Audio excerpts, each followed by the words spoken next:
Muito bem, a fé que nos foi apresentada através do fundador da nossa igreja, do bispo, essa fé é uma fé pragmática.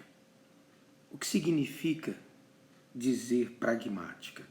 É uma fé prática, é uma fé rápida, é uma fé coerente, é uma fé que não deixa espaço para dúvida. Ou é ou não é. Ou Deus faz ou Deus não faz. Ou a sua vida muda ou então sua vida não muda. Ou Deus existe e acontece algo na sua vida, ou então ele não existe e é melhor você ser um incrédulo. É uma fé pragmática porque é uma fé definida. É uma fé que a pessoa faz o que tem que fazer para ver o resultado dela. Não é uma fé religiosa onde a pessoa pretende, onde a pessoa finge, onde a pessoa brinca, onde a pessoa vai, não vai, hoje creio, amanhã não creio. Então essa fé, o tempo vai passando, não produz nada. Mas a fé que o fundador da nossa igreja sempre procurou incentivar, promover, é essa fé pragmática. E nessa fé, qual é o item, qual é a coisa mais importante dessa fé?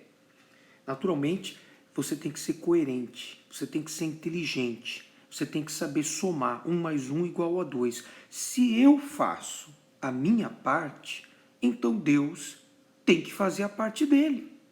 Não existe esse negócio de eu estou fazendo tudo certinho e Deus não faz a parte dele. Porque Deus ele é fiel, Deus ele é palavra. A palavra de Deus representa ele. Deus e a sua palavra é a mesma coisa, uma coisa é igual à outra. Então ele cumpre a palavra dele. O que ele fala acontece. Então, voltando para o assunto de se eu estou fazendo a minha parte, com certeza absoluta, Deus vai fazer a parte dele. Agora, na verdade, essa fé, ela é um investimento. Por quê?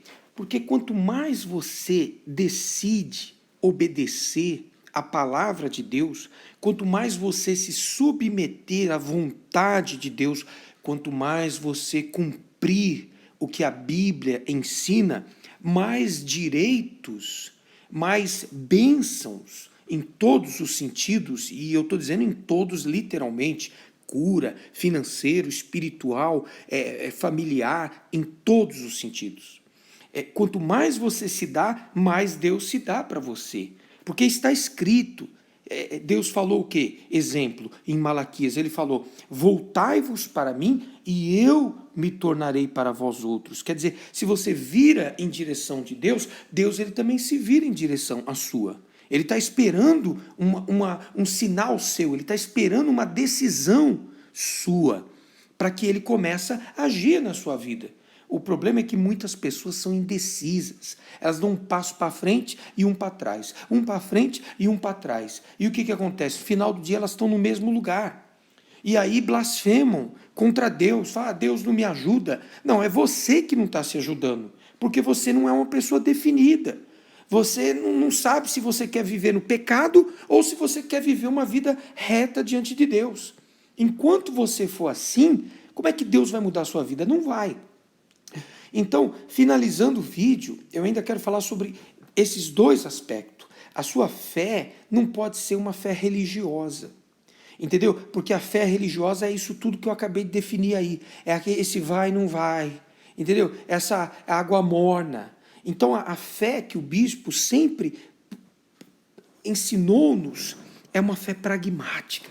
É uma fé rápida. Você sabe que a fé é igual a um trovão. A fé é você crer. Você fala, eu creio nisso de toda a minha força. Você sabe, tem gente que não entende o que é fé. Então, a gente tem que dar exemplo. Fé, meu amigo, é, por exemplo, um paraquedista que está dentro do avião a, sei lá, 3, 4, 5 mil metros de altura e chega um momento que ele tem que saltar do avião. E naquele momento, o cérebro dele tem que calcular. Espera aí, eu vou pular e esse negócio que está nas minhas costas aqui tem que abrir, porque se não abrir, já era. Então, ele raciocina, ele crê, ele acredita. Não, fica tranquilo, vai abrir. Ainda que tenha paraquedista experiente, que já pulei tantas vezes, já pulei 2.000 vezes, tá bom, mas sempre teve aquela primeira vez em que você se pergunta, eu vou fazer isso mesmo? É isso mesmo? Eu vou pular daqui e eu vou acreditar que esse negócio vai abrir e que eu vou chegar lá no chão em um pedaço só? Então, isso é fé. E isso é o que Deus requer de nós. Esse credo, essa certeza absoluta que Ele vai cumprir a palavra dEle. Agora, então, essa fé religiosa nunca funcionou. Porque a fé religiosa é uma fé mecânica, é uma fé criada pelo homem que fala assim, faz assim, levanta a mão agora, baixa a mão agora, inclina para cá, vem para cá, fala assim, fala assado, amém. É igual aquele panfleto de igrejas tradicionais que você vai, você lê tudo ali, você fala aquele amém. Você sabe que na época do meu pai, na época de 1950, por exemplo, as pessoas iam na missa e a missa, algumas, eram rezadas em latim. As pessoas nem entendiam o que se estava falando ali. Elas só participavam falando aquele amém tradicional, religioso, aquele amém longo, aquele amém assim, amém, sabe? E saíam dali sem entender nada. Ou seja, essa fé nunca funcionou. A fé que funciona é aquela fé que você interage com Deus. É aquela fé que você e Deus conversam. Ó Deus, como é que tá? Onde é que eu estou errando? Onde é que eu estou desagradando? O que eu tenho que fazer? O que o Senhor quer de mim? Então essa é a primeira coisa. A segunda, eu vou falar rápido, eu não gosto de fazer vídeo longo. A segunda coisa, pessoal, é que, desculpa, tá? Desculpa lá, se você é sensível. Eu tô com um saco cheio de tanta gente criticar oferta, dízimo da igreja. Sabe? Por quê? Porque essa fé também envolve uma entrega financeira. Porque você tem que entender o seguinte, a igreja, ela precisa ter uma infraestrutura, ela precisa ter um espaço físico, ela precisa ter energia para ligar a luz, ela precisa ter água, ela precisa ter banheiro, ela precisa ter um estacionamento, ela precisa ter, às vezes, um ar-condicionado, porque é impossível ficar ali com tantas pessoas respirando o mesmo ar, um calor infernal e todo mundo suando. Então, para ter essa infraestrutura, você precisa colaborar. Você não é obrigado, ninguém é obrigado, a oferta tem que ser voluntária. E, na minha experiência, quem se converte, a oferta é uma consequência. Depois da sua conversão, a oferta é uma consequência, é uma coisa natural, entendeu? É igual, desculpa lá, é igual o sexo no casamento. O sexo é uma coisa natural entre o casal depois que eles casam, entendeu? Então, mas existe o quê? Tantas críticas pesadas, sabe? Toda hora piadinha, toda hora brincadeirinha. E eu notei nos últimos dias, sabe, eu estava notando, estava outro dia falando sobre a Ambev. A Ambev, para quem não sabe, é uma fábrica de bebida alcoólica e um dos homens mais ricos do país. E eu estava notando que tem quarteirão, tem um quarteirão, às vezes tem 4 bar ou mais, ou boteco, sabe, esses lugares que vende bebida alcoólica. Em frente ao meu comércio tem um bar. Lá vende bebida alcoólica. Lá também vende um pastel que eu gosto muito, um pastelzinho com um café com leite de manhã, entendeu? Graças a Deus eu não preciso de nenhum vício. Graças a Deus eu tenho o Espírito Santo que dá mais do que eu preciso de alegria e de paz. Mas eu notei que tem gente que vai no bar de manhã, 7 horas, aí depois, na hora do almoço, volta no bar, aí depois do trabalho, volta no bar. É 3 vezes no bar, hein?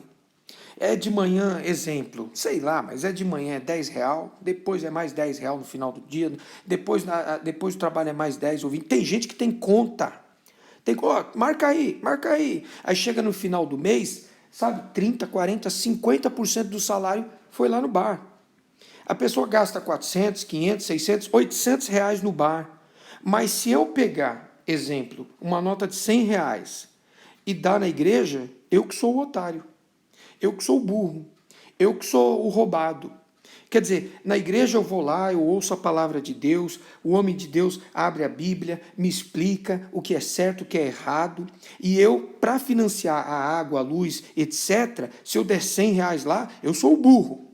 O inteligente é aquele que paga 10 reais por uma cachaça que vai só destruir o seu fígado e que provavelmente eu conheço um amigo meu que faleceu, já faz uns 4, 5 anos, um rapaz muito inteligente, ele era serralheiro, ele fazia algumas peças para mim, e gostava muito dele, porque ele era inteligente, você chegava com um projeto, ele já sabia ali o que era certo, o que era errado, o que tinha que mudar. Bom, enfim, esse senhor, infelizmente, gostava muito de uísque, e todo dia uísque, todo dia uísque, todo dia uísque, infelizmente ele perdeu o fígado e foi embora. Eu vi os últimos dias dele, ele sem força, pálido, sabe? A família, bom, enfim. Então, sabe, pare de criticar a oferta na igreja, porque as pessoas dão oferta para as coisas do diabo, assim, lá vão ter. Mas na igreja, sabe, você falar assim, olha, eu quero pagar a luz da igreja esse mês, a você é coisa de outro mundo. Sabe, isso cansa. Bom, eu espero de alguma maneira ter te ajudado e pense nisso, essa fé, ela vem do céu, ela é pragmática. Ó Deus, eu vou fazer a minha parte e o Senhor vai fazer a sua. Tá certo que pode ser que não seja overnight, o que significa dizer, não é de um dia para o outro. Não quer dizer que você está vivendo no pecado, aí você fala assim, tá bom, então hoje eu não vou pecar, amanhã eu quero minha bênção. Não, você tem que plantar o certo para colher o certo. Você tem que insistir, você tem que ter consistência. Você tem que não só largar o erro porque você quer ser abençoado, mas porque é a coisa certa a fazer. É a coisa que agrada a Deus. Aí você vai ver resultado. Tá bom? Aquele abraço.